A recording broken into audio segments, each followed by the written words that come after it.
அதே மாதிரி சில பேர் பார்த்தீங்கன்னா, அந்த கோர்ட்டு கேஸ் அலையிறவங்களுக்கு நியாயம் கிடைக்கும். அதுவும் பார்த்தீங்கன்னா, இல்லறத்தில பிரிவை சந்திச்சு, அதாவது சில பேர் டைவர்ஸ்லாம் எதிர்பார்த்திருப்பாங்க. கரெக்ட்டான டைவர்ஸ் கிடைக்கும். இன்னொரு வாழ்க்கை அமையும். இந்த மனம் வந்து 2வது மனம் முடிக்கக்கூடியவர்களுக்கு இந்த வருஷத்தில நல்ல விஷயங்கள் அமையும். சரிங்க, 2வது மனத்த பத்தி சொல்றீங்க. முதல் மனமே எங்களுக்கு நடக்கலையே, நாங்க என்ன பண்றதுன்னு சில பேர் கேட்கலாம். கல்யாணத்துக்கான விஷயங்கள் இந்த வருஷத்தில உண்டு. சில பேருக்கு காதல் பிரேக்கப் ஆயிட்டு புது காதல் உற்பத்தி ஆகும். எஸ். ஆமாங்க.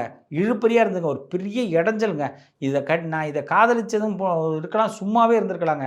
சில பேர்ட்ட நான் மாட்டிக்கிட்டு முழிக்கிறேன்னு நினைக்கக்கூடிய இந்த லவ்வர்ஸ்க்குலாம் பார்த்தீங்கன்னா, இந்த வருஷத்தில அப்படியே அந்த காதல் பிரேக்கப் ஆயிட்டு ரொம்ப ஃபீல் பண்ணுவீங்க.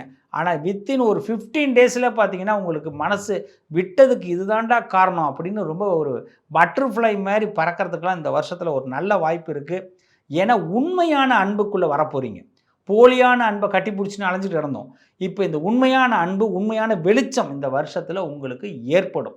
அதனால உண்மையான அன்பு பெத்தவங்க கிட்டயும் நமக்கு தெரிய வரும்.